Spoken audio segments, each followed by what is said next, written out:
புஸ்தகம் 17ஆம் அதிகாரம். யோசுவா எழுதின புஸ்தகம் 17ஆம் அதிகாரம். பைபிள் வச்சிருக்கவங்க எல்லாம் எடுத்துட்டு பார்ப்போம். யோசுவா எழுதின புஸ்தகம் 17ஆம் அதிகாரம். எடுத்துட்டீங்களா? 14ஆம் வசனத்திலிருந்து 18ஆம் வசனம் முடிய வாசிங்க. யோசுவாவை நோக்கி, கர்த்தர் எங்களை இதுவரைக்கும் ஆசீர்வதித்து வந்ததினால் நாங்கள் ஜனம் பெருத்தவர்களாய் இருக்கிறோம். நீர் எங்களுக்கு சுதந்திரமாக ஒரே விதத்தையும் ஒரே மக்களையும் கொடுத்தது என்ன என்று கேட்டார்கள். அதற்கு யோசுவா, இந்த ஜனம் பெருத்தவர்களாயும் எப்பிராயீம் மலைகள் உங்களுக்கு நெருக்கமாய் இருந்தால் பெரிசியர் ரெபாயிமியர் குடியிருக்கிற காட்டு தேசத்திற்கு போய் உங்களுக்கு இடம் உண்டாக்கிக் கொள்ளுங்கள் என்றார். அதற்கு யோசேப்பின் புத்திரர், மலைகள் எங்களுக்கு போதாது, பள்ளத்தாக்கு நாட்டில் இருக்கிற பெத்சேயாவிலும் அதன் ஊர்களிலும் பள்ளத்தாக்கிலும் குடியிருக்கிற எல்லா கானானியரிடத்திலும் விடுப்புரதங்கள் உண்டு என்றார்கள். யோசுவா யோசேப்பு வம்சத்தாராகிய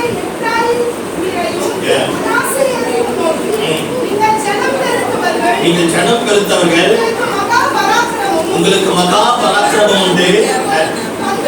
ஒரு பங்கு மாத்திரமல்ல, மலை தேசமும் உங்களுடையதாகும். அதை காடானபடியினாலே அதை வெட்டி திருத்துங்கள். அப்பொழுது அந்த கடையாந்திரம் மட்டும் உங்களுடையதா இருக்கும்.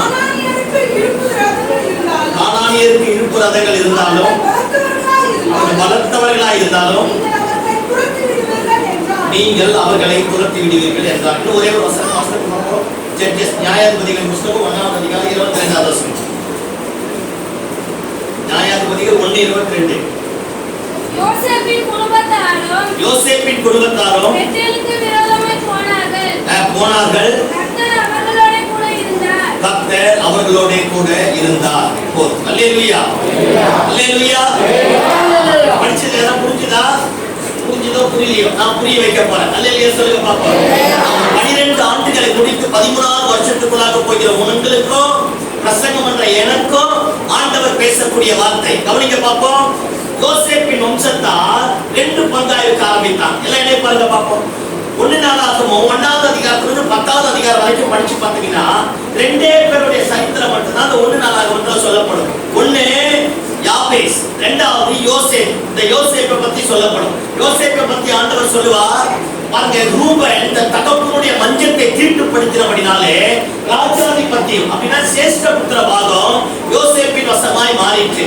யூதா தன் ராஜ்யாதிபத்தியத்தை ஸ்திரப்படுத்தினபடினாலே ராஜரிக செங்கோல் யூதா பக்கம் போயிடுச்சான். ஆனா ரெட்டிப்பான சுதந்திரம் யாருக்கு வந்தது? யாருக்கு வந்தா? எனக்கு என்ன பாஸ்டர், யாருக்கு வந்தது? யோசேப்புக்கு வர ஆரம்பித்தது. இப்ப கவனிக்க பார்ப்போம். 12 பிள்ளைகளில யோசேப்பு பிறந்து கொஞ்ச நாள் கழிச்சு அவன் தம்பி பெஞ்சமின் பிறந்த உடனே அவங்க அம்மா செத்துட்டான். சின்ன வயசுலயே தாயை இழந்த பிள்ளைகள் தான் யோசேப்பு பெஞ்சமின். இந்த தாயை இழந்த பிள்ளைகளுக்கு பாருங்க பெரிய ஏகப்பட்ட பிரச்சனை. உடல் பிறந்த 10 அண்ணமார்களும் எதிராக எழுப்ப ஆரம்பிச்சுட்டான். 10 அண்ணமார்களும் எதிராக எழுப்பி பெஞ்சமின் யோசேப்பை பிடிச்சு அடிச்சு குழியில தூக்கி போட்டு 20 வெள்ளிக்காசுக்கு எதிரான கிட்ட வித்து போட்டுட்டான். யோசேப்புடைய வஸ்திரத்தை உறிஞ்சி ஒரு மிருகத்தை வெட்டி அந்த ரத்தத்தை வஸ்திரத்துல பூசி அவங்க அப்பா கிட்ட கொண்டு வந்து கொடுத்துட்டான். இது யோசேப்பின் வஸ்திரமா பாருங்கிறான். நான் சொல்றது நல்லா கேளுங்க. கூட பிறந்த தம்பி ட்ரெஸ் எதுவும் தெரியாதா?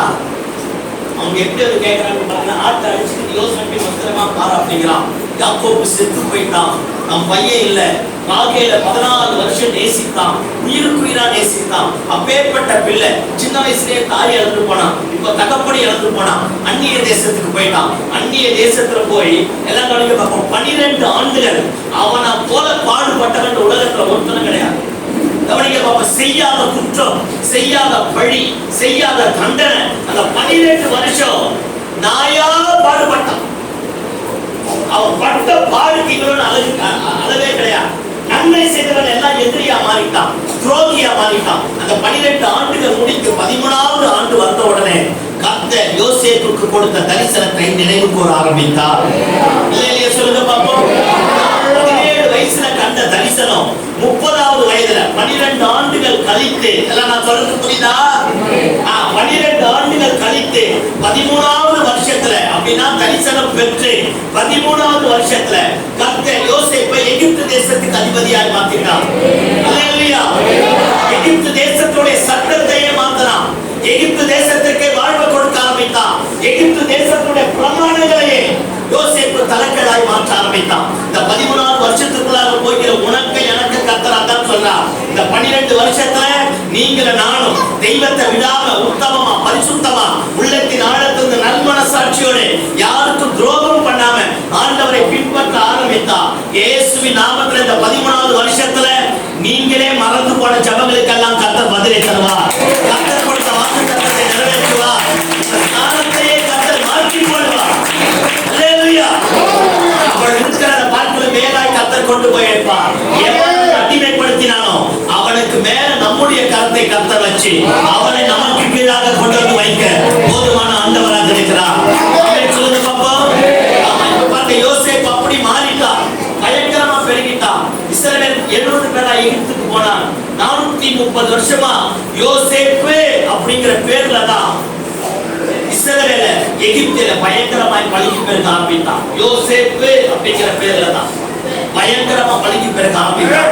யோசேப்பை அறியாத ஒருவன் வர ஆரம்பித்தான். உங்களுக்கு எல்லாத்துக்கும் தெரியும். வாங்க, மோசேயை அனுப்பினான். இஸ்ரவேல் ஜனங்களை விடுதலையாக்கி வெளியே கொண்டு வந்தான். 40 ஆண்டுகள் வனாந்தரத்தில் நடத்தினான். 40 ஆண்டுகள் முடிச்சு மோசே மரிச்சு போயிட்டான். யோசுவா லீடர்ஷிப் வர ஆரம்பித்தது. எல்லாம் கவனி. யோசேப்புக்கு எகிப்து தேசத்துல 2 பிள்ளைங்க பிறக்கலாம். ஒருத்தன் பேர் எனக்கு என்ன பாஸ்டர்? சரி, உங்களை நான் சோதனைக்குள்ளாக மாற்ற விரும்பல. ஒருத்தன் பேர் மனாசே, இன்னொருத்தன் பேர் எப்ராயிம். மனாசே அப்படின்னா என் கடந்த கால வருத்தங்களையும் துக்கங்களையும் கர்த்தர் மறக்க பண்ணினான். அல்லேலூயா. எப்ராயிம் அப்படின்னாலே ரெட்டிப்பான சுதந்திரம், கனி கொடுக்கக்கூடியவன். இன்னும் கர்த்தர் என்னை மேன்மைப்படுத்துவார்னு அர்த்தம். இந்த 2 பிள்ளைகளை பெற்றெடுத்து எல்லாம் கவனிக்க பார்ப்போம். யோசேப்போ லேவிக்கு பதிலாக 12 கோத்திரத்துல இந்த 2 பேரையும் கர்த்தர் இணைச்சிட்டார். புரியுதா? புரியுதா? ஆமா. இவருக்கு இந்த ஸ்தானம் உங்களுக்கு கிடைக்கவே கிடைக்கா. யோசேப்புக்கு சேஷ்ட புத்திரவாக வந்தபடினாலே தாம் பெற்றெடுத்த பிள்ளைகளை 12 கோத்திரத்தை கர்த்தர் இணைக்க ஆரம்பித்தார். எல்லாம் கவனி. இயேசுவின் நாமத்துல நான் உங்களுக்கு தீர்க்க தரிசனமா பேசுறேன். அந்த இடம் எனக்கு கிடைக்குமா? அங்க என்னால போக முடியுமா? என்னால இப்படி எழுத முடியுமா? எனக்கு ஒரு ப்ரமோஷன் வருமா? எனக்கு கர்த்தர் காரியத்தை கைக்குடி வர பண்ணுவாரா அப்படின்னு நினைச்சினா கர்த்தர் கைக்குடி வர பண்ணனா நாம பெற்ற தரிசனத்தை, பெற்ற அழைப்பை, பெற்ற ரட்சிப்பை, பெற்ற கிருபையை, பெற்ற நம்மை நம்பி கர்த்தர் கொடுத்த கிருபாவரங்களை ஒருபோதும் இழந்து போகாதபடி, வலதுபுறமும் இடதுபுறமும் விட்டு கொடுக்காதபடி அப்படியே காத்து வர ஆரம்பித்தான். எந்த இடத்துல ஏற முடியாத அந்த இடத்துல கர்த்தர் ஏறப்படுவான். எதை சுதந்திரிக்க முடியாத கர்த்தரை சுதந்திரிக்கப்படுவான். பேர் எங்கெல்லாம் கொள்ளவோ அங்கெல்லாம் கர்த்தர் உன் பேரை பெருமைப்படுத்த போதுமானவராக இருக்கிறார். அல்லேலூயா. மனுஷனால கூடாது, தேவனாலே கூடும். யாக்கோபு 12 பேரை பெற்றெடுத்தான். லேவி பேர் இல்ல, யோசேப்பு பேர் இல்ல, எப்ராயிம் பெஞ்சமின் பேரும் அந்த 12 கோத்திரத்தில் சேர்க்கப்பட ஆரம்பித்தது. அல்லேலூயா. சொல்லுங்க பாப்போம். பாருங்க, இப்ப 12 பேரா வந்துட்டான். இதெல்லாம் ஏன் சொல்லி என் உயிரை வாங்குறீங்க யாரும் கேட்கிற மாதிரி எனக்கு புரியுது. அல்லேலூயா. இதெல்லாம் நான் சொல்லாம போனா நானும் கொட்டாரு பிரசங்கம்னா எதிர்ச்சி போகும்போது ஒண்ணுமே தெரியாம போறீங்க. நான் இப்ப ரட்சிக்கப்பட்டிருக்கேன். அல்லேலூயா. சொல்லுங்க பாப்போம். அல்லேலூயா. முடிவு சம்பூர்ணமா விளங்க, கவலைப்படாது. தொடக்கம் ஒரு மாதிரியா இருக்கும், முடிவு சம்பூர்ணமா விளங்க. ஆமென். ஆமா. இப்ப கவனிக்க பாப்போம். இப்ப 12 பேர் ஆயிட்டான். இப்போ லேவிக்கு சுதந்திரம் கிடையாது. யோசேப்புக்கு பதில் மனாசே வந்துட்டான். லேவிக்கு பதில் எப்ராயிம் வந்துட்டான். 12 பேர் வந்துட்டான். கானான் தேசத்தை யோர்தானை கடந்து போய் கானான் தேசத்தை சுதந்திரித்தான். அங்க 31 ராஜ்யங்களை கொண்டுட்டான். யாரு? யோசுவா. பெரிய பெரிய ராட்சசன், ரத்த வெறி பிடித்த மிருகம், கோட்டையில் இருக்கிறவன். பியூட்டி என்னன்னா இவனுக்கு இரும்பு ஆயுதமே கிடையாது. நம்மால் எகிப்துல என்ன பண்ணிருந்தான்? செங்கல் அறுத்திருந்தான். என்ன பண்ணிருந்தான்? ஆமா, முடிச்செல்லாம் செங்கல் அறுத்திருந்தான். சகோதரிகள் எல்லாம் முடிச்சுட்டு இருந்தாங்க. அல்லேலூயா. சொல்லுங்க பாப்போம். ஏதோ நம்மளால முடிஞ்சது. ஆமே. சொல்லுங்க பாப்போம். எப்ப பார்த்தாலும் வெங்காயம் இல்ல, வெள்ளை பூண்டு இல்ல, வெங்காயம் இல்ல, வெள்ளை பூண்டு இல்ல. அல்லேலூயா. ஆமா. அங்க நாங்க எப்படி தெரியுமா எல்லாம் தின்னுவாங்க. நாங்க எப்படி இப்ப பிபி சுகரை கண்ட்ரோல் பண்றான்னு அர்த்தம். அல்லேலூயா சொல்லுங்க பாப்போம். ஐயோ கடைசி வரைக்கும் மாறது கிடையாது. நேற்று நான்வெஜ் சாப்பிட்டா இன்னைக்கு நான்வெஜ் கேக்குது. புரியுதா? ஆமா, நான் என்னவோ காப்பியே மீகாவேலுக்கு நடக்கிறத பேசுற மாதிரி உட்காந்துக்கிறேன். வருவீங்க நல்லா. அல்லேலூயா சொல்லுங்க பாப்போம். இப்ப நம்முடைய ட்ரெண்ட் மாறிடுச்சு. எவன் தெரியுமா முறுமுறுப்பா? எல்லாம் உத்தரவாதம் இல்லாம, வேலை வெட்டி இல்லாம, அடுத்தவன் உழைப்புல அடுத்தவன் பிழைப்புல எவன் உட்கார்ந்து தின்றானோ அவன் முறுமுறுப்பான்.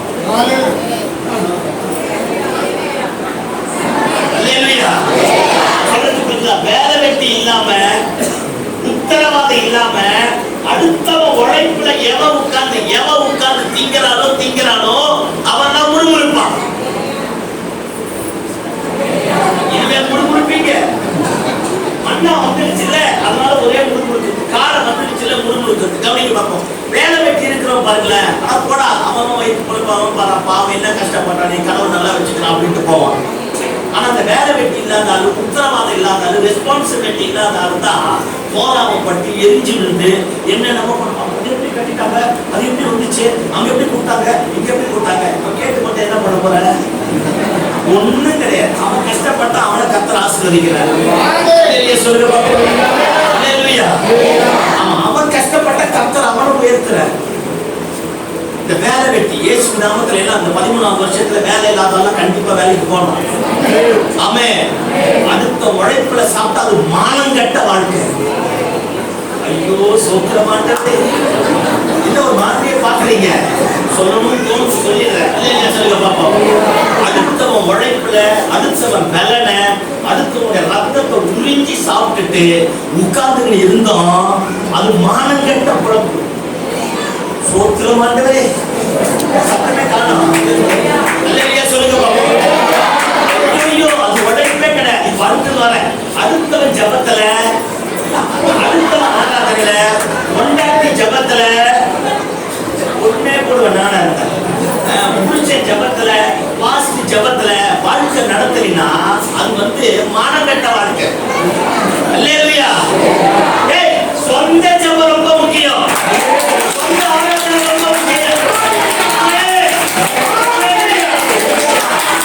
ஏன் ஜபம், ஏன் ஆராதனை, ஏன் ஆண்டவன் எனக்கு செய்வான். ஆமென். சாயம் குடிக்க ஒரு மீட்டிங்கு போயிருந்தேன். சாயம் குடி அந்த மீட்டிங் முடிச்சுட்டு மதியம் சாப்பிடுறதுக்கு ஹோட்டலுக்கு போறோம். அல்லேலூயா சொல்லுங்க பாப்போம். ஒரு அம்மா இத்தா குண்டா இருக்கு. 2 குழந்தைய பிடிச்சிட்டு பஸ் ஸ்டாண்டுக்கு எடுத்து அந்த ஹோட்டல் இருக்கு பாருங்க. 2 குழந்தைய பிடிச்சிட்டு அப்படியே சர்ச்சை விட்டுட்டு மதியம் ஒரு 3 வேலை அப்படியே கண்டினியூவா மீட்டிங் நடக்குது. 3 நாள் அப்படியே கண்டினியூவா மீட்டிங் நடக்குது. சாப்பிட்டுட்டு போறதுக்காக ஹோட்டலுக்கு என்னை கூப்பிட்டு வந்தாங்க. அந்த அம்மா என்னை பார்த்துச்சு. அல்லேலூயா.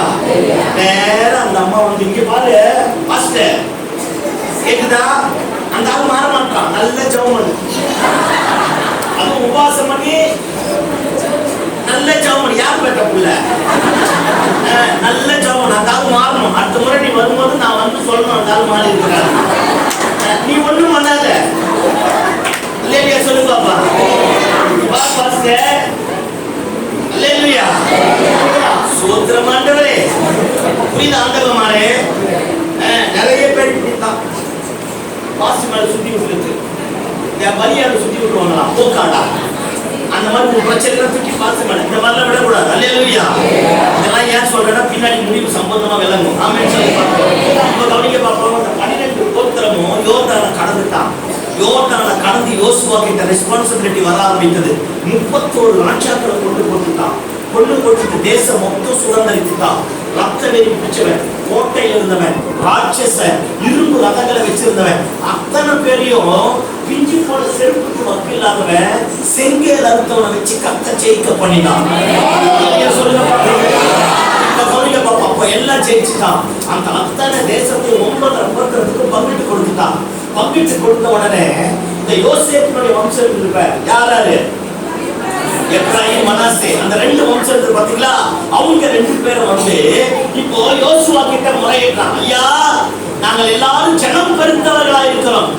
ஆண்டவரை நல்லா ஆசீர்வதிச்சுட்டா, நல்லா இருக்கிறோம். நீங்க கொடுத்த இடம் எங்களுக்கு போதுமானதா இல்ல.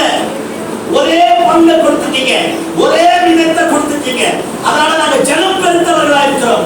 எங்களுக்கு இடம் பத்தல, அதனால எங்களுக்கு இடம் வேணும் அப்படின்னு யோசுவா கிட்ட கேட்ட உடனே யோசுவா மனாசே கோத்திரத்தையும் எப்ராயிம் கோத்திரத்தையும் பார்த்து சொல்றாங்க, உங்களுக்கு முன்னாடி காடு இருக்கு, ரெப்பாயிமர் இருக்கிறாங்க, அவங்கள போய் அடிச்சு துரத்தி அவங்கள ஜெயிச்சுட்டு அந்த காடு எல்லாத்தையும் திருத்தி அது எல்லாத்தையும் நீங்க ஏத்துக்கங்க அப்படிங்கிற. அது காடா இருக்கு, மலையா இருக்கு, அது எல்லாத்தையும் திருத்தி ஜெயிச்சு நீங்க எடுத்துக்கங்க அப்படிங்கிறான். நம்ம ஆளுங்க உடனே சொல்றான், ஐயா அவங்க கிட்ட இரும்பு ஆயுதங்கள் உண்டு, என்கிட்ட என்ன இல்ல? சத்தமா சொல்லுங்க, என்ன இல்ல? அவங்க கிட்ட என்ன இருக்கு? இரும்பு ஆயுதங்கள் உண்டு, இரும்பு ரதங்கள் உண்டு, சேனைகள் உண்டு, அவங்க பராக்கிரமசாலி. என்கிட்ட ஒண்ணுமே இல்லை, அதனால என்னால முடியாதியா அப்படிங்கிறான். எல்லாம் கவனிங்க, நான் ஏற்கனவே சொன்னேன், சாக்கு போக்கு சொல்லி தேவன் கொடுக்கிற ஆசீர்வாதத்தை, தேவன் கொடுக்கிற மேன்மையை, தேவன் கொடுக்கிற ஸ்தானங்களை, ஆண்டவர் கொடுக்க போகிற மேலான பதவிகளை இழந்து போவதற்கு காரணம் பிசாசு கிடையாது, யாருதான்? நாம தான். நான் பேசுறது புரியுதா?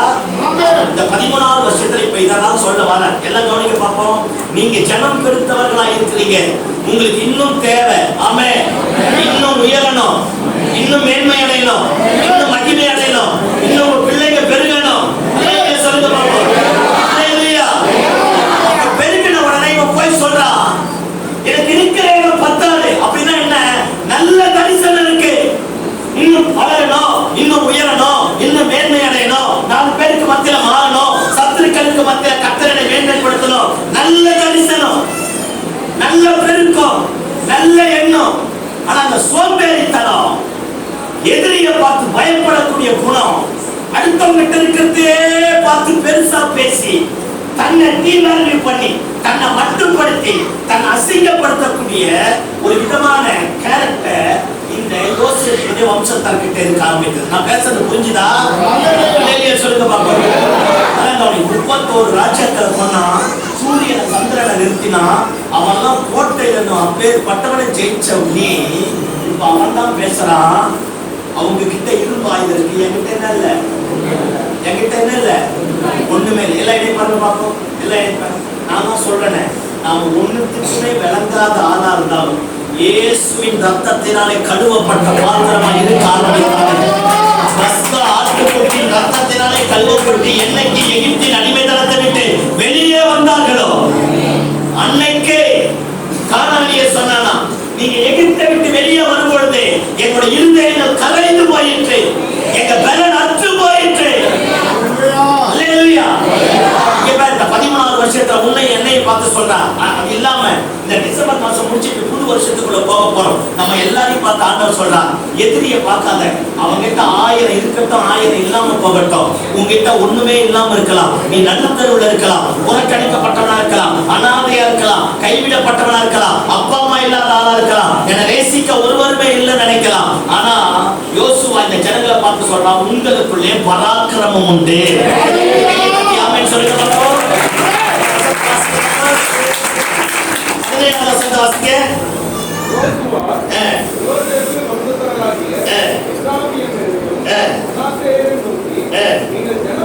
நீங்கள் ஜனம் பெருத்தவர்கள், உங்களுக்கு மகா பராக்கிரமம் உண்டு. ஒரு பங்கு மாத்திரமல்ல, மலை தேசமும் உங்களுடையதாகும். அது காடானபடியினால் அதை வெட்டி திருத்துங்கள், உங்களுடையதா இருக்கும். கானானியருக்கு இரும்பு ரதங்கள் இருந்தாலும், அவர்கள் பலத்தவர்களா இருந்தாலும் நீங்கள் அவர்களை துரத்தி விடுவீர்கள் என்றார். அல்லேலூயா. அல்லேலூயா. ஆமா, எல்லாம் கவனிக்க பாப்போம். இப்பதான் நான் பிரசங்கத்தை தொடங்க போறேன். ஆமென். ஆமென். நான் பண்ணவரை நான் முடிச்சுப்பேன். அல்லேலூயா சொல்லுங்க பாப்போம். கவனிக்க பாப்போம். இந்த ஜனம் இருந்தாங்க, அந்த பெர்சியர் இருந்தாங்க பாத்தீங்களா? பெர்சியர் தானே? என்னையே கேள்விப்பட்ட பெர்சியர் இருந்தாங்க பாத்தீங்களா? இந்த பெர்சியரும் ரெப்பாயிமியரும் இருந்தாங்க. எல்லாம் கவனிக்க பாப்போம். இந்த 2 ஜாதி என்னன்னா, ஒருத்தர் வந்து காம்பவுண்ட் சோலை இல்லாத இந்த இந்திக்காரன் உட்காரும்போது பார்த்துருக்கீங்களா? இந்திக்காரன் எப்படி உட்காருவான்? குதிங்காலே உட்காருவான். ஐயோ தயவுசெய்து அந்த இந்திக்காரே பார்க்கலையா? அக்கிரமமா இருக்கு.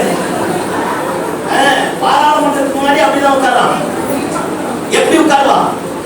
குதிகால தான் உட்காருவான். இந்த குதிகால உட்காருவான் தான் பெருசியா அப்படின்னா கீழே விழுந்துருவான்.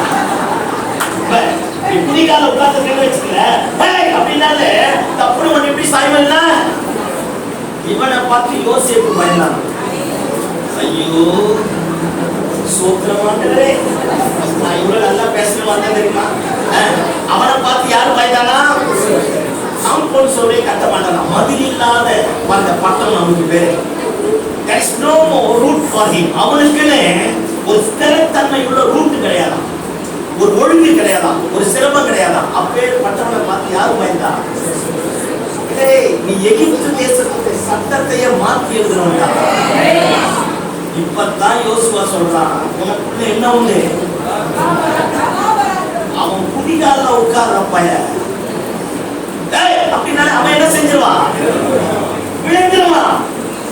நீ எகிப்து தேசத்தின் சட்டத்தையே மாற்றினவன், தேசத்துடைய பஞ்சத்தையே பசியார போஷித்தவன். உனக்குள்ளே மகா பராக்கிரமம் உண்டு. அப்பா மேல இருக்கிற அதே அபிஷேகம் உன் மேல உண்டு. அப்பா மேல இருக்கிற அதே ஞானம் உன் மேல உண்டு. அப்பா மேல இருக்கிற அதே கிருபை உன் மேல உண்டு. அப்பா பெற்ற அதே தரிசனத்தின் வல்லமை உன் மேல உண்டு. உனக்குள்ளே ஒரு பராக்கிரமம் உண்டு. சாதாரணமான ஆள் இல்லை. அல்லேலூயா சொல்லுங்க. அல்லேலூயா. அடுத்தது இந்த ரெப்பாயிம் இருந்தான் பாத்தீங்களா? அவன் கோட்டையில இருந்தான், கோட்டையில இருந்தான்.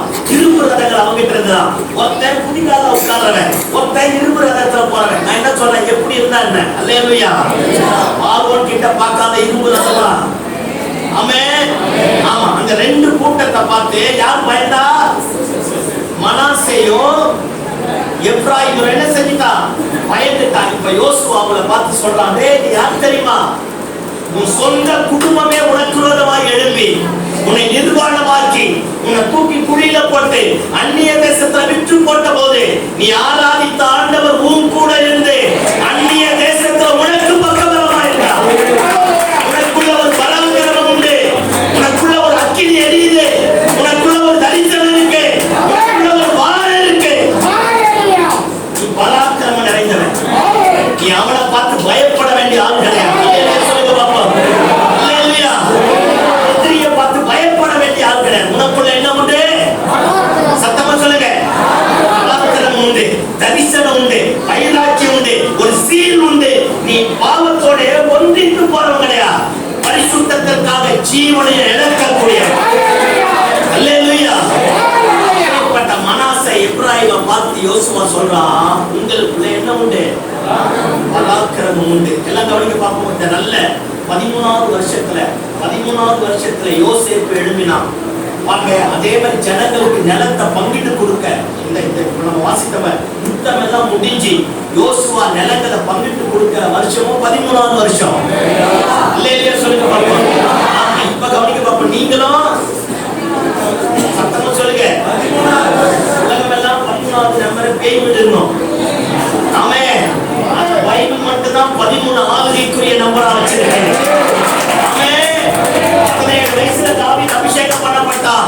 30 வயசுல ராஜாவா அபிஷேகம் பண்ணப்பட்டான். 17 வயசுல ஆர்டினரி ஆயிட்டு 30வது வயசுல யூதா கோத்திரத்துக்கு ராஜாவாய் மாற ஆரம்பித்தான்.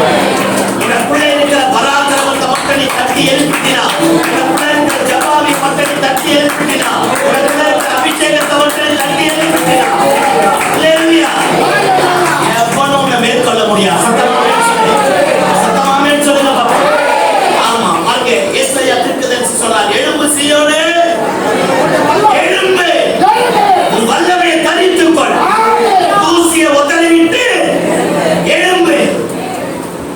அசுத்தனும் துன்மார்க்கனும் இனி உன் வழியாய் கடந்து வருவதில்லை. ராஜாப்பை துண்டித்து போட்டது நீதான். வலிசர்பத்தை முறித்து போட்டது நீதான். மேற்கொண்டது நீதான். உனக்குள்ளாக இருக்கிற பராக்கிரமத்தை தட்டி எழுப்பு. சத்தமாமே சொல்லுங்க பாப்பா. அல்லேலூயா. அல்லேலூயா. வருஷத்துல சோம்பேறித்தனத்தை தூக்கி தூரம் போடு, நிர்வீசாரத்தை தூக்கி தூரம் போடு, எல்லாத்துக்கும் சாக்கு போக்கு சொல்றதை தூக்கி தூரம் போடு. சின்ன வேலையோ பெரிய வேலையோ உத்தம இதயத்தோடு தெய்வத்தை நம்பி நீ போக ஆரம்பிப்பா. நீ போய் சேர வேண்டிய இடத்துல ஒரு மேன்மையை, ஒரு மகிமையை, ஒரு ஆசீர்வாதத்தை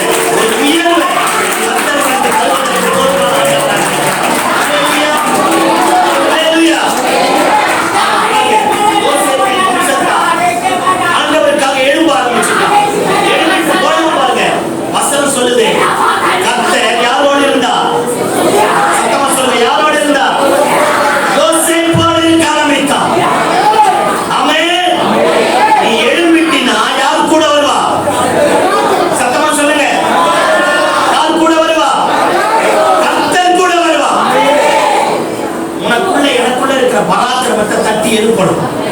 ஆமென் சொல்லுங்க. சிம்சோன் கையில ஒன்றுமே இல்லாம இருந்தோம். சிம்சோனுக்கு முன்னாடி சிங்கம் வந்துதான். கர்த்தருடைய ஆவியானவர் அவன் மேல இறங்கின உடனே சிங்கத்தை ரெண்டா கிழிச்சு போட்டான். 13ஆம் வருஷத்துக்குள்ள உன் மேல ஒண்ணுமே வேணாயா, தேவனுடைய ரட்சிப்பு தெரிந்து கொள்ளுதல் அபிஷேகம் மட்டும் உன் மேல இருந்தா உன்கிட்ட ஒண்ணுமே இல்லாம போனா அபிஷேகம் எல்லா நுகத்தையும் உடைக்கும், எல்லா கடைகளையும் மாற்றி போட்டு சாட்சியை சொல்லிட்டு பார்ப்போம். ஒரு குறிப்பிட்ட நம்ம தமிழ்நாட்டில் தான் ஒரு குறிப்பிட்ட மாவட்டத்தில் ஒரு ஐயாவுக்கு ஒரு அம்மாவுக்கு ஒரே ஒரு பொண்ணு, அவங்க நல்ல ஜமீன்தார் குடும்பத்தை சேர்ந்தவங்க மாதிரி. அந்த ஐயாவுக்கு கேன்சர் வந்துருச்சு. நான் சொல்றது ஒரு 40 வருஷத்துக்கு முன்னாடி அந்த ஐயாவுக்கு கேன்சர் வந்துருச்சு. கேன்சர் வந்த உடனே எங்கேயோ போய் சுற்றி பார்த்துருக்கிறாங்க. கேன்சர் சொந்தமாகவே யாரோ அவங்க வீட்டில் வேலை செய்கிற வயலில் வேலை செய்கிற ஒரு அம்மா சொல்லியிருக்கு, அங்கே பக்கத்தில் இயேசு கோயில் இருக்கு, அந்த இடத்துல போனீங்கன்னா உங்க கேன்சர் எல்லாம் சுகமாயிடும் அப்படின்னு இருக்கிறாங்க. அந்த ஐயாவும் அம்மாவும் சர்ச்சில் வந்து உட்கார ஆரம்பிச்சிருக்கிறாங்க. இன்னைக்கெல்லாம் சர்ச்சு இப்படி இருக்கு, அன்னைக்கெல்லாம் சர்ச்சு அப்படி கிடையாது. அந்த அம்மாவும் ஐயாவும் சர்ச்சில் வந்து உட்கார ஆரம்பிச்சிருக்கிறாங்க. பாருங்க, உட்கார்ந்து கொஞ்ச நாள்ல 3 மாசத்துக்குள்ள அந்த கேன்சரே இல்லாதபடி கர்த்தர் கேன்சர் மாறின உடனே அந்த ஐயாவும் அம்மாவும் ரட்சிக்கப்பட்டு ஞானஸ்தானம் எடுத்தாங்க. நமக்கு கேன்சர் மாறினாலும் அப்பெல்லாம் யாரையும் கேட்க மாட்டோம். ஆனா கேன்சர் மாறிட்டு ஞானஸ்தானம் எடுக்கிறதுக்கு தான் காபிரியல் மீகாவேல் போயிட்டோம். சர்ச்சுக்கு 15 வருஷமா வந்து ஞானஸ்தானம் எடுக்காத ஆளா இருக்கு. அல்லேலூயா. நான் பேசுறது புரியுதா? ஆமென். 9 வருஷத்துக்கு முன்னாடி ஆவடியில ஒரு வீட்டுக்கு ஜெபம் பண்றதுக்கு கூப்பிட்டாங்க. அசோக் லைன்ல ஒர்க் பண்ணிட்டாங்க. ஒரு பெரிய மேனேஜரா இருக்காங்க. ரொம்ப சின்ன வயசு, 32 40 வயசு 40 வயசுக்குள்ளதான் இருக்கு. அவங்க ஒய்ஃபுக்கு கேன்சர். அப்போது அவங்க எல்லா ட்ரீட்மெண்ட்டை பார்த்து முடிச்சுட்டாங்க. செத்துரும் அப்படின்ட்டு அனுப்பிட்டாங்க. லாஸ்ட் பிளட் கண்டிஷன் அனுப்பிட்டாங்க. நானும் மேத்யூ ஒருத்தர் 2 பேரும் பாருங்க, அப்பெல்லாம் ரொம்ப கஷ்டம். ஒரு 14-17 வருஷத்துக்கு முன்னாடி சாப்பாட்டுக்கே ரொம்ப கஷ்டம். எனக்கு ஆவடிக்கு பஸ் பேருக்கே வந்து கிடையாது. நான் ஹிந்தி ஈக்காட் தாங்கள் இருந்தேன். அவரு பக்கத்தில் இருக்கிறார். அவரு நானும் பைக் எடுத்து நேராக வீட்டுக்கு ஜபத்துக்காக போனோம். ஆண்டவருடைய பெரிய கிருபை ஜபமும் ஒரே வாரத்தில் எல்லாம் சுகமாயிடுச்சு. ஒரே வாரம் கேன்சர் எல்லாம் சுகமாயிடுச்சு. அப்போ அதை போய் திரும்பவும் செக் பண்ணி சுகமாயிடுச்சோடனே அவங்களுக்கு ஒரு பெரிய சந்தோஷம். தேங்க்ஸ் கிவிங் மீட்டிங் வச்சிருந்தாங்க. நாங்கள் 2 பேர் தான் போயிருக்கோம். நான் அந்த பிரதர் அந்த சகோதரிக்கு தான் கேன்சர் சுத்தமாக சுகமாயிடுச்சு. அற்புதமாக சுகமாக்கிட்டார். CSI background. அந்த சகோதரியை கூப்பிட்டு உட்கார சொல்றேன், ஆண்டவர் மரணத்தினுடைய விளைவுகளும் உங்களை தூக்கி எடுத்திருக்கிறார். அதனால கண்டிப்பா நீங்க ஞானஸ்தானம் எடுத்துக்கணும். ஒரு நல்ல சர்ச்சுக்கு போங்க, நல்ல ஆண்டவர் ஆராதிங்க. இருக்கிற வாழ்நாள் கொஞ்ச நாள்ல ஆண்டவருக்காக ஏதாச்சும் செய்யுங்க அப்படின்னு நான் அந்த அம்மாவுக்கும் அந்த பிரதருக்கு அந்த சகோதரிக்கும் அட்வைஸ் பண்ணிக்கிறேன். அவங்க மாமியார் உள்ளதூர் வந்து அது பழுத்து கொட்டப்பட்டது பொழுது. ஆமா, அந்த அம்மா வந்து நான் இப்ப பேசிக்கிட்டே இருக்கிறேன். ஞானஸ்தானம் எடுக்கணுமா, ஞானஸ்தானம் எடுத்தா தான், இல்லாட்டி போனது திரும்ப வந்தாலும் வரும், அப்புறம் உன் இஷ்டம் தான் அப்படின்னு நான் சொல்லிட்டே இருக்கிறேன். அந்த அம்மா கேட்குது என்கிட்ட, சிலுவையில் இந்த கல்லன் எந்த ஞானஸ்தானம் எடுத்தாங்க? எனக்கு பதில் தெரியல. ஐயோ, கிழவி இவ்வளோ பவர்ஃபுல்லாக இருக்குன்னு எனக்கே தெரியும். நானே யோசிக்கிறேன், உச்ச கட்டத்துக்கு போயிட்டு வேர்ப்பு விட்டுச்சு. இந்த பொம்பளைக்கு என்ன பதில் சொல்ல எனக்கு தெரியல. அப்படியே ஒரு மாதிரி தெரியுது நான் பேசுறது. அந்த மாதிரி நான் மாறிட்டேன். அப்படியே மாறி டென்ஷன் ஆகிட்டு அந்த கிழவியை பார்த்தேன். உச்ச கட்டத்துக்கு போயிட்டேன். அடி பாதகத்தி காவல் இருந்து ஆண்டவர் தூக்கி எடுத்துக்கிறாரு. என்ன பொம்பளை அவ? அப்படியே திரும்பி பார்த்தேன். முன்ன எந்த சிறுவில் அஞ்சிருக்கு கேட்டான். வாயில மூடி வச்சு டென்ஷன் ஆகிட்டேன். இங்க பாருமா, ஞானஸ்தானம் எடுத்துன்னா எவனுக்குன்னா போன கேன்சர் திரும்ப வரும். கட்டி வாப்பலாம். சோறு வேணாம், ஒரு மண்ணாங்கட்டி வேணாம். நான் மானங்கட்ட சோறை திங்க பண்ணாம இருந்தேன்.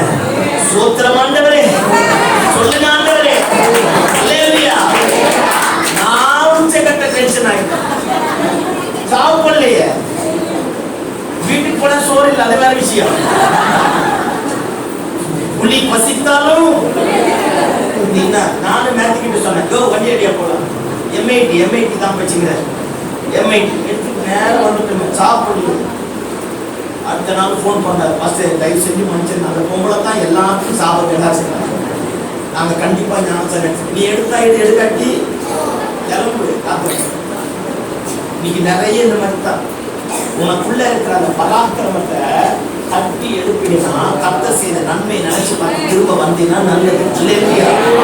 ஆமா, தயவு செஞ்சு ஞானஸ்தானம் எடுக்காதாலே ஞானஸ்தானம் எடுத்துடணும். அல்லேலூயா சொல்லுங்க பார்ப்போம்.